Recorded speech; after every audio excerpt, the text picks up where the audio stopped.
Alright, so we're back over here. Wish we could do something with that clock or something. I don't know how if we just stare at the clock. Yeah, screw it. All of his co-workers were gone. What could it mean? Stanley decided to go to the meeting room. Perhaps he had simply missed a memo. But I want to jump. Alright, that was door 430. Oh, please. Are you really just doing this for the achievement? Click a door 5 times. Is that all that you think an achievement is worth? No. I can't just give these merits away for such little effort. A measly 5 clicks. Now suppose you were to click the door 20 times. I would say that's the kind of effort that warrants recognition. I mean, that's reasonable. I have to say, I'm still not feeling the satisfaction of witnessing true effort for a noble cause. Perhaps 50 clicks will do it. Yes, almost certainly 50 clicks. Alright. We can do this. We got all the time in the world. No, I'm still not feeling it.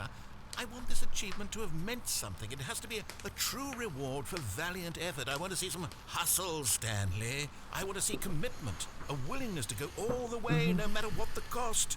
Why don't you go put 20 clicks into door number 417? 417.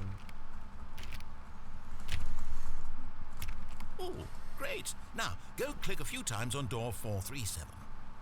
Well, why would you make me do that? 437 is not a special number at all. You're gonna make me go click it. Excellent. I think we're getting somewhere. Now, door 415. Let's give it 10 clicks or so. Oh, that's 415. Now, back to door number 437. I ain't got all day. Let's see. How about you click on, well, I don't know, the copy machine? Okay, yeah, that's new. Copy all right, machine. back to room 417. I'm really feeling it now. I think we're getting somewhere. You said that last time. Okay, now go climb on employee 419's desk. Let's see. Yes! Woo! This is great! You're putting it all on the line, Stanley. I like that. All right, let's keep it up. Go give me a few clicks on door 416.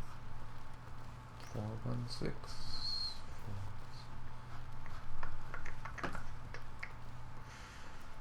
Alright, 416. We've almost got it! Now the copy machine, do that one again! You're so excited. So very excited. I'm not excited. Not excited at all.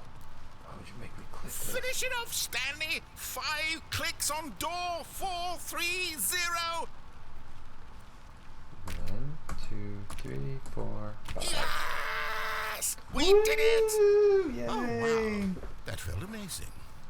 Oh, you really earned it, Stanley. Nothing could hold you back. Yes, I'm very proud of how far we've come today. Just think, only a few minutes ago, you believed an achievement was worth 5 little clicks. Really now, what were you thinking? I was thinking that the developers were just being silly, I guess. I don't know. Just like, oh, go do this. No. Coming to a staircase, Stanley walked upstairs to his boss's office. What do I do? What do I do? I go downstairs. Sorry about that. Uh-oh. That red light's scary. Okay. Fire hose. But There's a Stanley car just there. couldn't do it. He considered the possibility of facing his boss, admitting he had left his post during work hours. He might be fired for that. And in such a competitive economy, why had he taken that risk? All because he believed everyone had vanished. His boss would think he was crazy. And then something occurred to Stanley. Maybe, he thought to himself, maybe I am crazy. All of my co-workers blinking mysteriously out of existence in a single moment for no reason at all. None of it made any logical sense. And as Stanley pondered this, he began to make other strange observations. For example, why couldn't he see his feet when he looked down? Oh my Why did God! doors close automatically behind him wherever he went? And for that matter, these rooms were starting to look pretty familiar. Were they simply repeated? What are you doing? Stanley said to himself, this is all too strange. This can't be real. And at last, he came to the conclusion that had been on the tip of his tongue. He just hadn't found the words for it.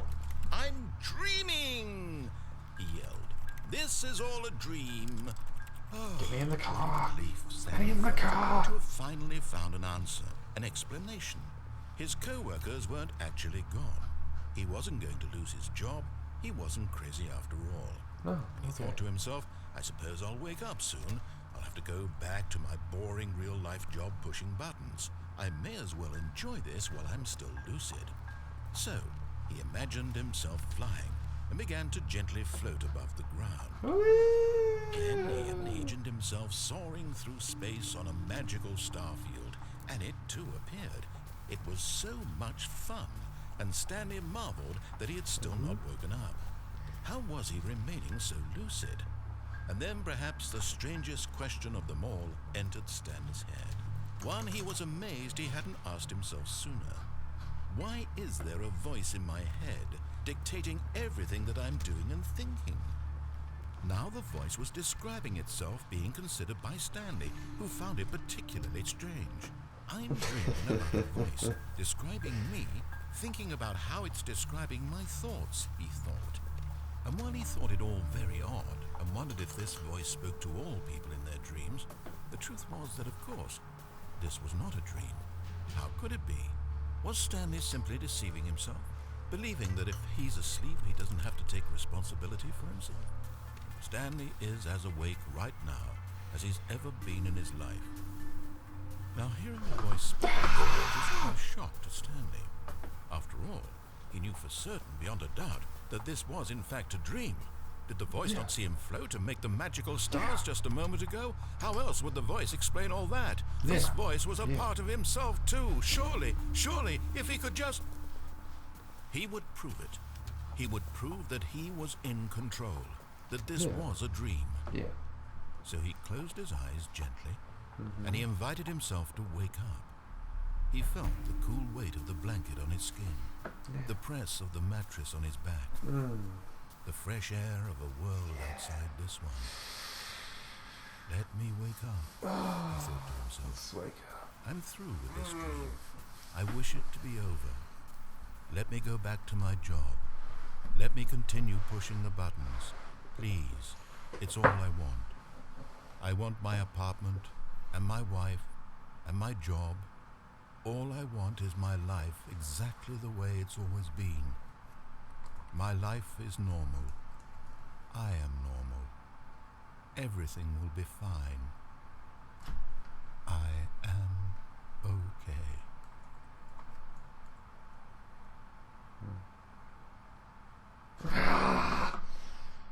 I'm not okay. Stanley began screaming. Please, someone, wake me up. My name is Stanley.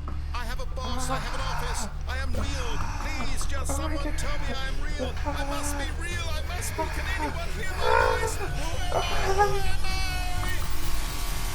And everything went black. Yeah. True story, bro. This is the story of a woman named Mariella.